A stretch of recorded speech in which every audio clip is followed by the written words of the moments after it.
What is up, ladies and gentlemen, boys and girls? It's your boy Goblin, and today we're coming in with a banger of a video, a true hoot and a holler. I hope you guys enjoy this one. Drop a like if you do. Don't forget to subscribe if you haven't already, and take a look at the money that I just lost. I just lost $750 on this terrible losing parlay that I don't want to talk about anymore. If you guys bet against me, you probably would have won some money. If you want to win by betting against my parlays that I'll be posting every week, head over to MyBookie and sign up using code GOBLIN to claim up to $200 as your first time deposit bonus. Listen, MyBookie has fantastic odds, tons of options for you to have fun and bet, and most importantly, it's a fantastic UI. It's an easily usable site. It's wonderful. Listen, join in on my parlays or join against my parlays. Go against me. Listen, I have a losing track record lately, okay? It's not looking good.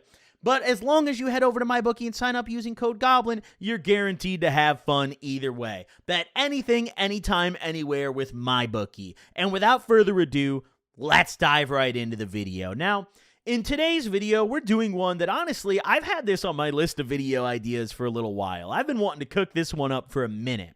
In today's video, we're talking about why I was a terrible drug dealer.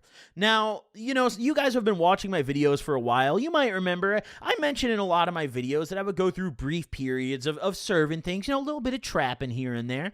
I was never really the plug. I was never the man. I want to make that very clear.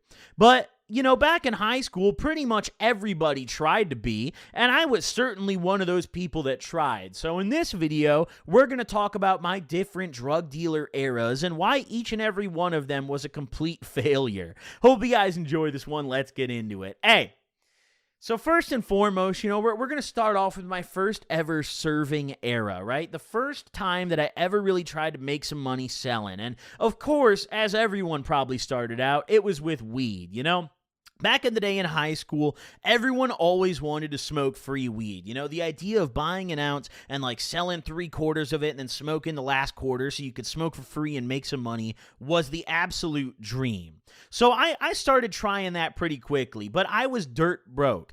I would go and buy a 1/4 ounce when I was fucking 16, and I would try to serve that. I'd be like, all right, if I just take 2 grams of this for Percy Stash, and then I flip the 5 grams for 20 a pop, we up, baby. We're good. So I was trying to do it super small time at first, buy an 1/8, buy a 1/4, flip that shit, go 3 ways on a 1/2 ounce with the homies, and we're all posting on Snapchat trying to flip that shit, I tried small time at first until the first time that I actually got an ounce with the intent of serving it, which was going into my junior year of high school. It was during that summer.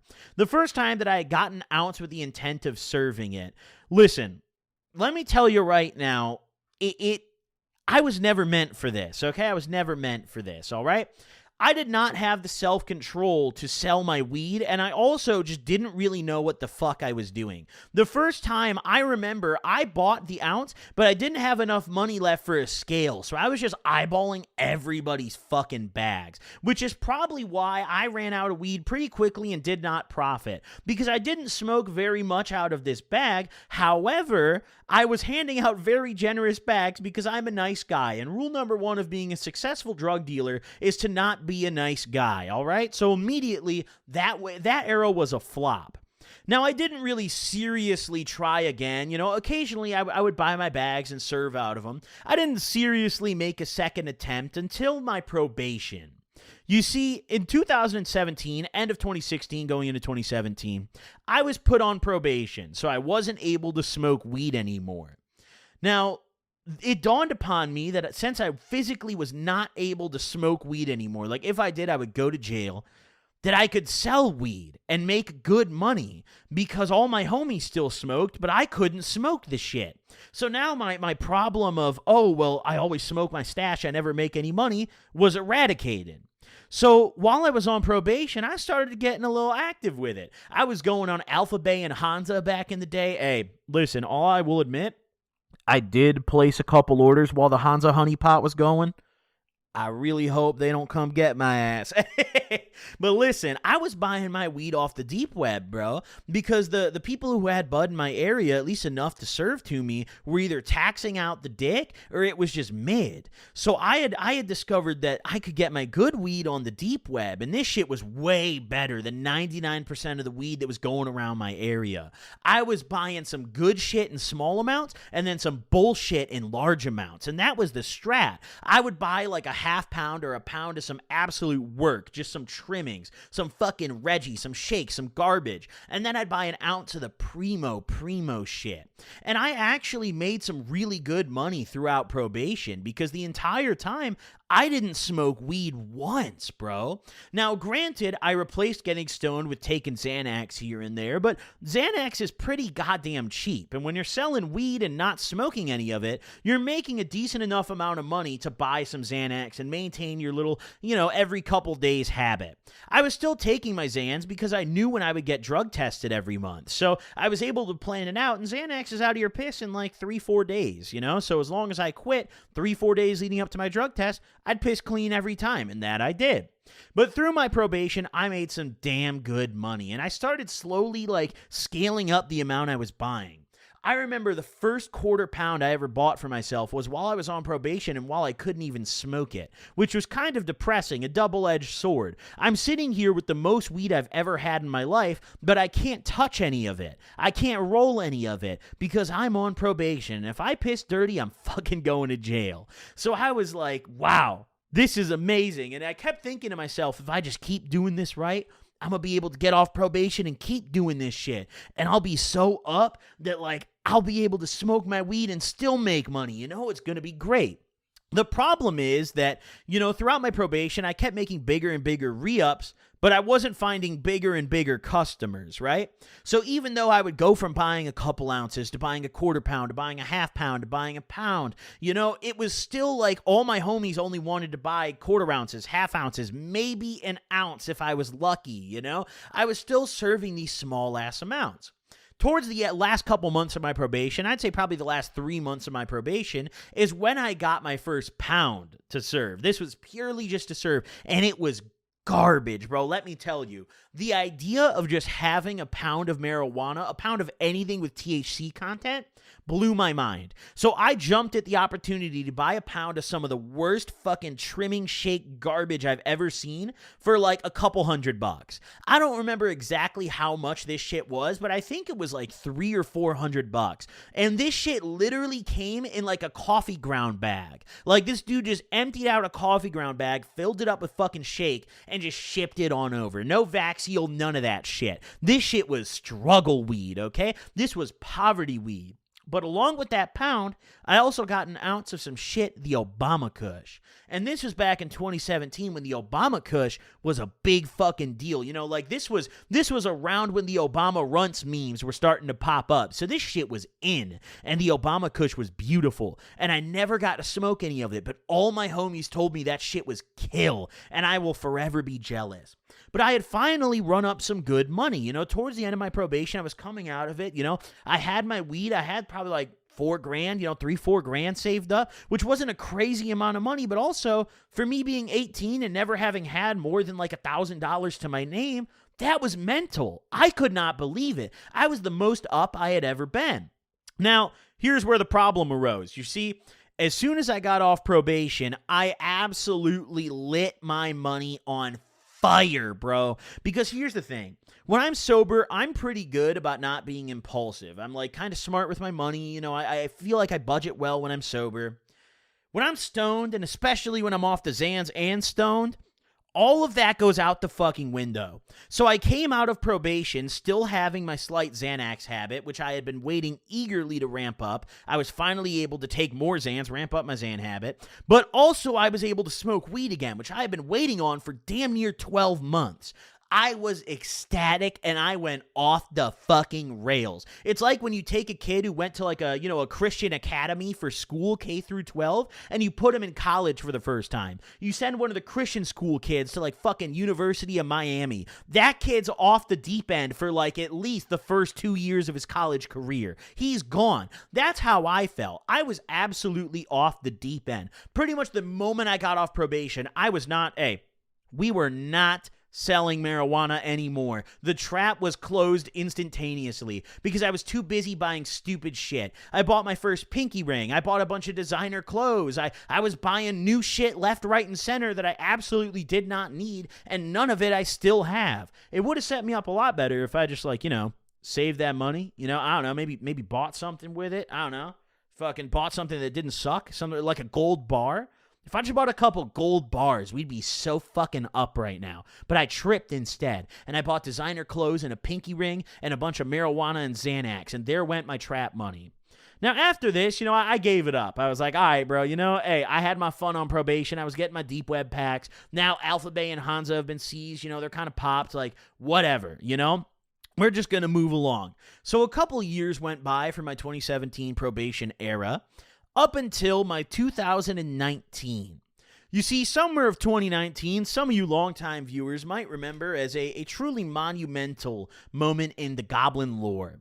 This was when my raging cocaine addiction began, and it was full steam ahead, I'll tell you what.